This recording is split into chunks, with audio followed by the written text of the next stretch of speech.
Good morning. Nash series की अगली दवा पढ़ते हैं और अगली जो दवा है बहुत ही इम्पॉर्टेंट पॉलीक्रेस्ट रेमेडी है, जो है साइलिशिया। तो पहले जो कैरेक्टरिस्टिक सिम्टम है नैश के वो पढ़ लेते हैं।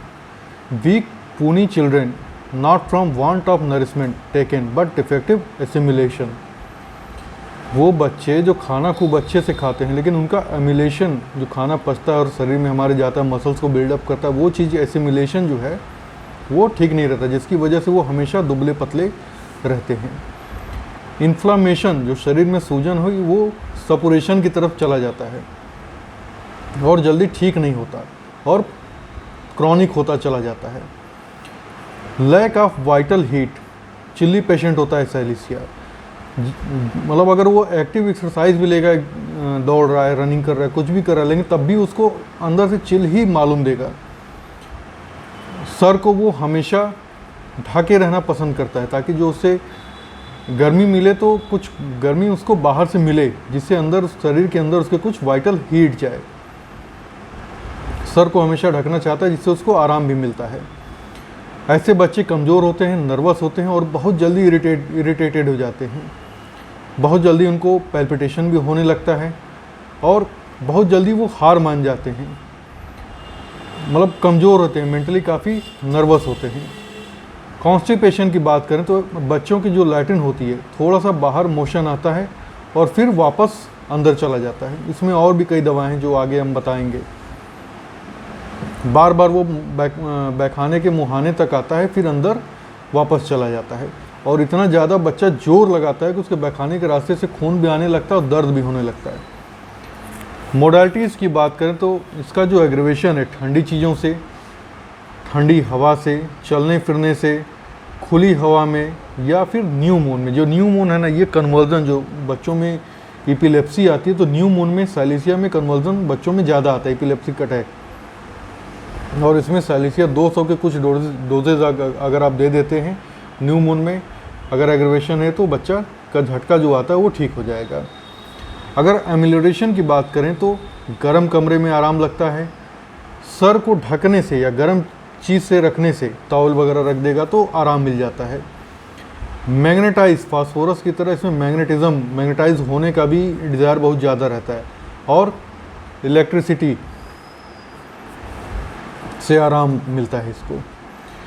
स्क्रोफिलस रेचिटिक चिल्ड्रेन, जिनका सर बहुत बड़ा होता है और फंटानेल्स और सूचर्स खुले रहते हैं।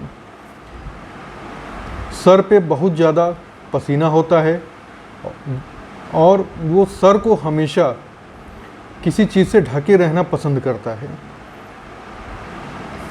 पेट बहुत ज़्यादा बड़ा रहता है पूरे शरीर में। इसके कैलकेरिया फॉस में भी मैंने बताया था कि पूरा शरीर लीन थीन इमेसिएटेड और सूखा सूखा मालूम देगा, लेकिन ऐसा लगता है जैसे पूरे शरीर का विकास इसके पेट में ही हो गया। जैसे कैलकेरिया आकार में क्या है कि हड्डियाँ कमज़ोर होती हैं और हड्डियों का नरिशमेंट फैट टिश्यू में चला जाता है, वो बढ़ जाते हैं। और साइलिशिया में उसी तरह कि पूरे शरीर में बच्चा जैसे लगेगा पूरा ग्रोथ ही उसका रुक गया है, एक्सेप्ट एब्डामन, पेट एकदम फला फूला रहेगा, बाहर निकला रहेगा। ऐसी बीमारियाँ जो पैरों में, साइलिशिया की क्या है ना कि पैरों में पसीना बहुत ज़्यादा होता है, तो अगर किसी तरीके से वो पसीना सप्रेस्ड हो गया, जैसे मरीज क्या है कि नहाने चला गया और पैर को पानी में डाल दिया, पसीना सप्रेस्ड हो गया, तो उसके कॉन्सिक्वेंस में जो बीमारियां पैदा होती हैं। या फिर एक्सपोजिंग द हेड और back to any slight draft of air, सर में भी पसीना बहुत ज़्यादा होता है तो ठंडी हवा लगी और पसीना सूख गया, उसके बाद जो दिक्कतें आती हैं। वैक्सीनेशन के साइड इफ़ेक्ट, एक और दवा है thuja. Dust complaints of stone cutters with total loss of strength. ऐसे अब अभी क्या है कि स्टोन कटर तो इधर मिलेंगे नहीं, लेकिन जैसे मेरे पास जो पेशेंट आते हैं जिनकी कोयले की दुकान है या जो मजदूरी करते हैं या जो आजकल हाईवेज़ हमारे यहाँ बहुत बन रहे हैं तो उसमें काम करते हैं, तो ऐसे लोगों की जो चेस्ट कंप्लेंट होती है इसमें साइलिशिया बहुत ही ज़्यादा इफेक्टिव है। वर्टाइगो की बात करें तो स्पाइनल वर्टाइगो होता है। इसमें स्पाइन से दर्द शुरू होता है, सर में जाता है, फिर नेप ऑफ द नेक और फिर आँखों में आ जाता है, स्पेशली राइट साइड। और उसी के साथ इनको चक्कर भी आता है, ऐसा लगता है कि आगे गिर जाएंगे। और चक्कर ऊपर देखने से जो वर्टाइगो है वो तकलीफ बढ़ जाती है। एक और दवा है इसमें पल्सिट्ला। स्किन जो होता है सोरानम की तरह एकदम अनहेल्दी रहता है और थोड़ा सा भी चोट लग गया तो वो सपुरेशन की तरफ चला जाता है, पकने लगता है। साइलिसिया जो है फॉरेन बॉडीज़, अगर शरीर में कोई चीज़ घुस गई है, कोई कील घुस गई है, छोटी लकड़ी घुस गई, कुछ भी जो शरीर के अंदर है उसको बाहर निकालने का काम करता है। यहाँ तक कि एक केस ठीक हुआ था, उसमें महिला थी, उनको डिलीवरी हुई थी और कुछ पार्टिकल्स उसमें रह गए थे, तो उसमें मुझको याद है साइलिसिया और कालीम्यूर दिया गया था। उससे वो चीज़ें जब बाहर निकली तब उनके ऑफेंसिव डिस्चार्ज बंद हो गया, बुखार आना बंद हो गया और सारी चीज़ें बंद हो गई। स्प्लिंटर वगैरह धंस जाए या गले में मछली का कांटा धंस जाए तो उसमें साइलिसिया बहुत इफेक्टिव है। साइलिसिया क्या है कि एक बहुत अच्छी वैल्यूएबल रेमेडी है जो हम लोग अभी तक पढ़ते आ रहे हैं। ये सारी पॉलीक्रेस्ट रेमेडी ही हैं, लेकिन ये जो साइलिसिया कॉन्स्टिट्यूशन होता है ना, एकदम दुबला पतला, आंखें अंदर धंसी रहती है, ऐसा लगता है कोई बूढ़ा आदमी हो। कलकेरिया की तरह नहीं। पसीना साइलिसिया में भी सर पे होता है, पसीनिया कैलकेरिया कार में भी सर पे होता है, और पसीना सर पे कैलकेरिया फॉस में भी होता है, लेकिन कैलकेरिया फॉस में इंटेंसिटी साइलिसिया और कैलकेरिया कार्ब से काफ़ी कम रहती है। और ऐसा लगेगा कि जो सारा विकास है बच्चे का वो पेट में ही हो रहा है। पेट तो खूब फलता फूलता है, लेकिन बाकी शरीर एकदम दुबली पतली रहती है। ऐसा लगेगा जैसे उसका पूरा डेवलपमेंट ही वहीं पे रुक गया और ना हाइट बढ़ेगी ना वेट बढ़ेगा, और एकदम बीमार बच्चा दिखता है। एसिमिलेशन गड़बड़ रहता है। जैसे आप पूछेंगे भूख कैसी है तो बोलेंगे डॉक्टर साहब खाता तो ठीक से है लेकिन मोटा नहीं हो रहा है, तो वो इम्परफेक्ट एसिमिलेशन की वजह से होता है। अभी क्या है कि एसिमिलेशन अगर ठीक से नहीं हो रहा है, बच्चा दुबला पतला है और सारी चीज़ें हैं, तो इसमें ये जो सर पे पसीना होता है ना, इसमें एक दवा और है सेनिकुला। तो मैं बात कर रहा था कि एसिमिलेशन की, तो क्या है कि बच्चा कॉन्स्टिपेशन से सफ़र हो जाएगा। तो कॉन्स्टिपेशन होगा तो क्या होगा कि जब वो लैट्रिन करने बैठता है तो मोशन बाहर निकलता है, जैसे वो दिखाई देगा लेकिन पूरा बाहर नहीं निकलेगा। बच्चा जोर लगाते लगाते उसका चेहरा लाल हो जाएगा, बहखाने के रास्ते से खून भी आने लगेगा, लेकिन वो बाहर नहीं होता, फिर वो अंदर सरक जाता है। तो इसमें दो दवा और है, सेनिकुला और थूजा। अभी क्या है कि लैट्रिन कॉन्स्टिपेशन नहीं हो रहा है, लाइट कॉन्स्टिपेशन है, लैट्रिन मोशन नहीं हो रहा है, तो कुछ दिन बाद फिर डायरिया हो जाएगा। तो डायरिया इसका हर तरह का होता है, कलर चेंजेस होते हैं, और जैसे पल्सिट्ला में होता है ना उसी तरह होता है। साइलिसिया पल्सिट्ला की क्रॉनिक मेडिसिन है। तो जैसे डेंटिशन के समय, ड्यूरिंग डेंटिशन अगर डायरिया और कॉन्स्टिपेशन अल्टरनेट हो रहा है, पल्सिट्ला दिया आराम नहीं मिला तो आप साइलिसिया दीजिए। पल्सिट्ला के सारे सिम्टम अगर मिल रहे हैं और दिया और उसको आराम नहीं मिला तो फिर साइलिसिया देना चाहिए आपको। अब इस तरह के जो बच्चे दिखते हैं तो क्या है कि अगर आप साइलिसिया दवा इनको सही समय पे नहीं दी जाएगी अगर, तो ये धीरे धीरे डिजीज़ इनकी प्रोग्रेस होती चली जाएगी और ये डेथ कर जाएंगे। तो अगर उस समय सही समय पे साइलिसिया 1M 10M या 200 का एक डोज अगर मिल गया तो वो प्रोसेस चेक हो जाता है और बच्चा धीरे धीरे खाने पीने लगता है और धीरे धीरे हेल्थ उसकी गेन होने लगती है।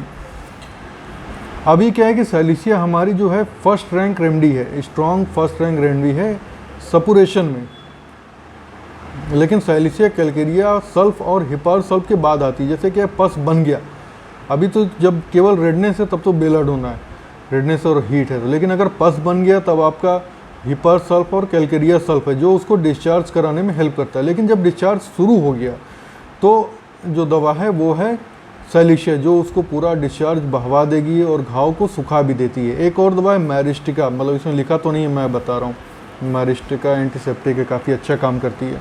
और कैलेंडुला वॉश भी कर सकते हैं आप, वो कैलेंडुला वॉश से काफ़ी तेज़ी से घाव सूखते हैं गर्म पानी में डाल करके। जो साइलिसिया सब्जेक्ट होता है वो सिर्फ शरीर से ही कमज़ोर नहीं होता है, दिमाग से भी और मेंटली भी काफ़ी वो नर्वस होता है और एक्साइटमेंट उसके अंदर ज़्यादा रहता है, बहुत ज़्यादा जल्दी इरिटेबल हो जाता है और चिली पेशेंट भी रहता है। तो ऐसे समय पे अगर आप साइलिसिया देंगे तो मेंटली भी वो उसका डेवलपमेंट होता रहेगा, धीरे धीरे वो सारी चीज़ों से रिकवर कर जाएगा। स्पाइन की बात करें तो साइलिसिया का स्पाइन में बहुत ज़्यादा इफ़ेक्ट है, और मेनिंजाइटिस है या हेडेक वगैरह में, जैसे स्पाइन से दर्द उठता है, फिर वो नेप ऑफ द नेक जैसा कि मैंने शुरू में बताया, और फिर आकर के राइट आई में सेटल हो जाता है। तो राइट आई का तो डॉक्टर नैश में नहीं लिखा हुआ, लेकिन एलन्स की नोट में लिखा हुआ, तो मैं बता रहा हूँ। और चक्कर भी आता है, तो यहाँ पे दर्द होगा स्पाइनल वर्टाइगो रहता है, यहाँ से आता है और ऊपर देखेगा तो उसको चक्कर बहुत तेज आएगा, और चक्कर जब आता है उसको लगता है कि वो आगे की तरफ गिर जाएगा। एक और दवा है इसमें, पल्सिट्ला।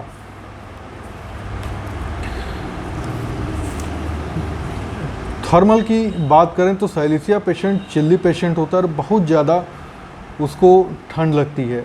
थोड़ा सा भी जैसे कि अब बाहर निकला और ठंडी हवा चल रही है, पीठ एक्सपोज हो गया या सर एक्सपोज हो गया और वो सूख गया पसीना, तो उसके कॉन्सिक्वेंसेस में जो भी दिक्कतें आएंगी उसके लिए आप साइलेशिया दे सकते हैं।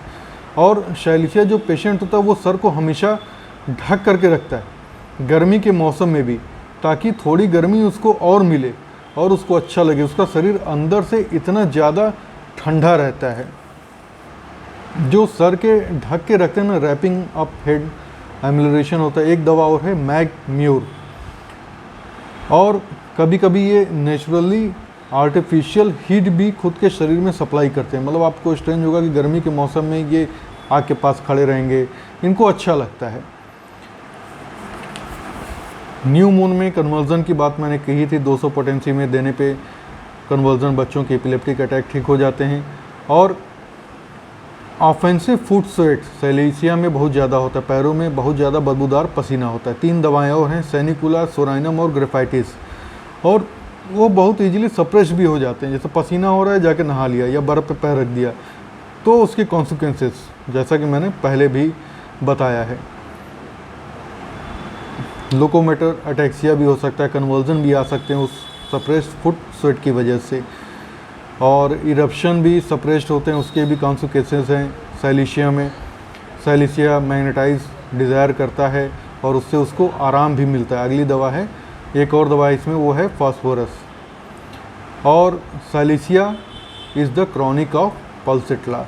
तो ये थी साइलेशिया डॉक्टर ई.बी. नैश से। मैं डॉक्टर ई.बी. नैश को इसलिए प्रेफर करता हूँ क्योंकि जब आप सेक्टर लेवल पे प्रैक्टिस करते हैं तो मैक्सिमम केसेस इनमें से आ ही जाते हैं, मिल ही जाते हैं। और डॉक्टर ई.बी. नैश के जो भी सिम्टम है, उन्होंने मुझको लगता है 1000 बार प्रूफ या खुद पे प्रयोग करके अपने क्लिनिकल एक्सपीरियंस से तभी लिखा होगा। एक एक चीज़ इसकी काम करती है अगर पेशेंट में मैच कर गई तो। और ये एक मेरे लिए भी रिकॉर्ड हो जाता है, जिसके लिए मैं कभी कभी रात के सोते समय अपनी ही वीडियोस बार बार सुनता हूँ ताकि रिवीजन होता रहे। पढ़ते रहना बड़ा ज़रूरी है। Thank you.